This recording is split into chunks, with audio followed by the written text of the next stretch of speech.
Hello there, AuthorTube planet.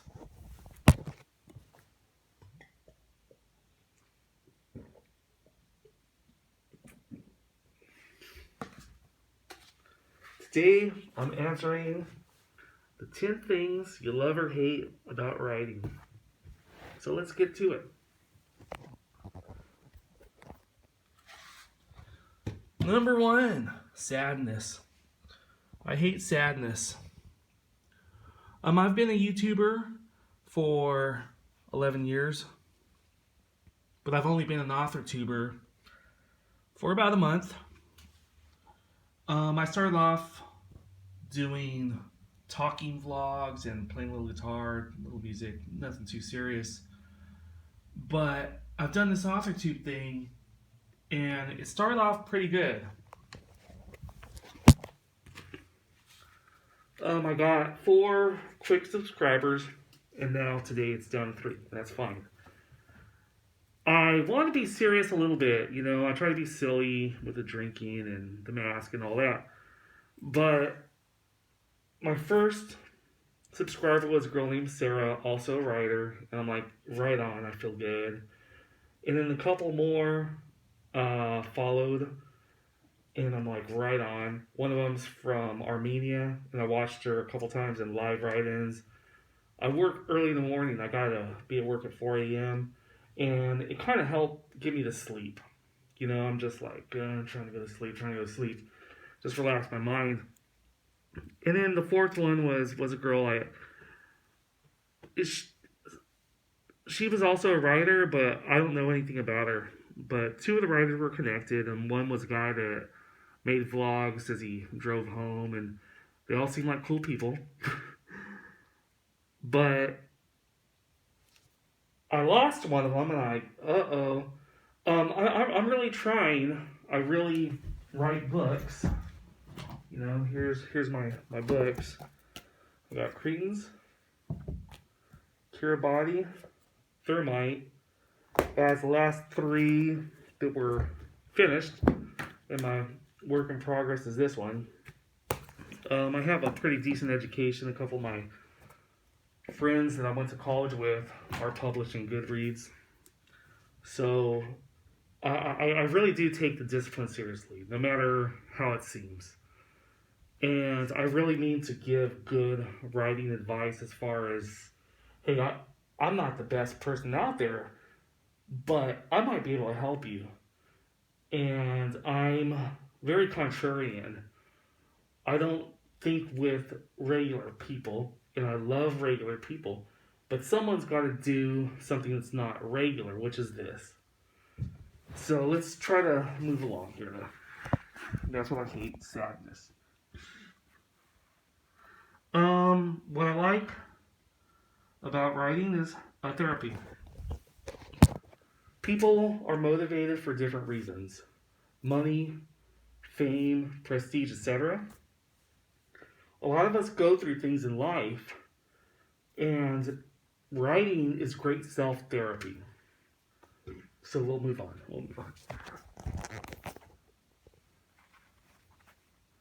Weirdos.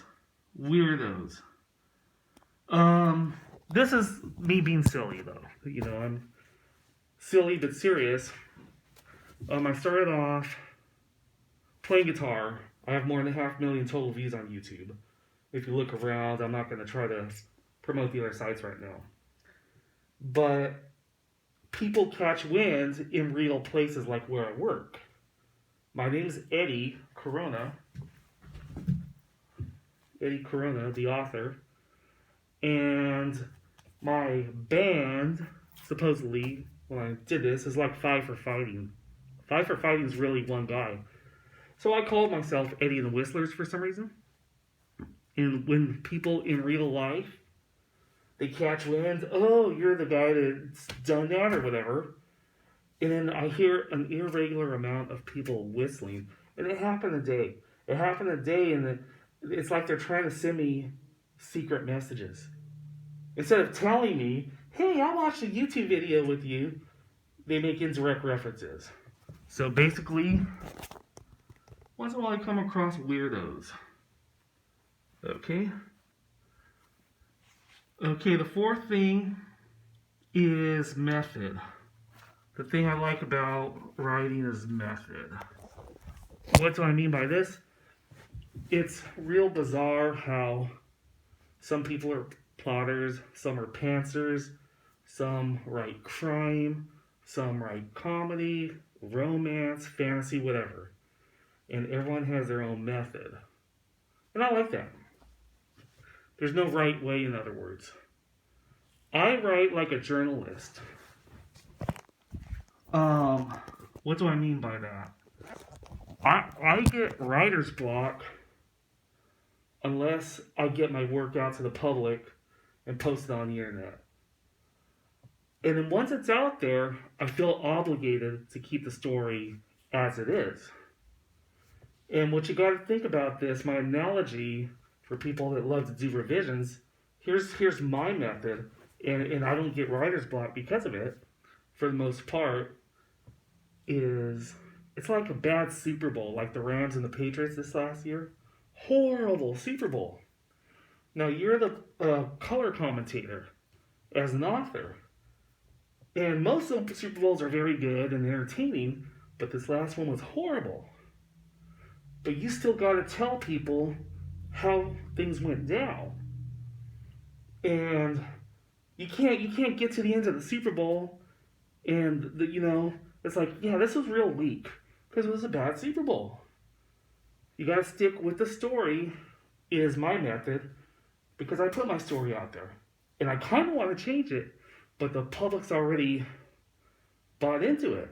Whatever, small percentage of people I have that follow my stories. So what I do is even if it's bad, I leave it and try to fix it later, if anything. So let's go on.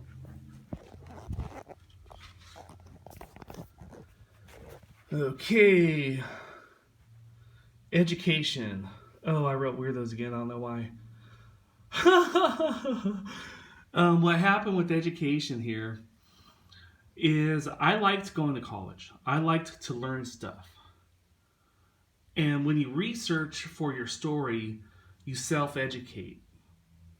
I have learned about a lot of different things just by researching, and I like it. Okay, I also like veils. And what do I mean by veils? I realize that with every book, I might touch on a touchy subject, something taboo or whatever. And what I come to find is my good relationships become stronger and the weak relationships, people just fall off. I write about a lot of conspiracy theory stuff. And one of my best friends I knew since elementary, I was talking to him about how odd the Las Vegas shooting went down. There was something about Hooters and ambulances and fire from helicopters and fire from multiple hotels. I'm just trying to sort through the stuff and listen to anything I can. And every time I bring this stuff to him, and we haven't talked more than a year, this guy he rolls his eyes, which is kind of rude. I'm like, hey, have you looked this out? No, I'm not into that. Okay, that's fine. So the veils separate thick from thin. With every publication of a new book or whatever, with every publication of a new book, you're gonna have people that come in, you're gonna have people that go out. All right. Fans. I don't have too many fans. I don't think I do. But when it happens, it does feel good. That's what I like. I like fans. Okay. Now, related to fans is connections. And someone might start off as a fan, and it's typical in Hollywood.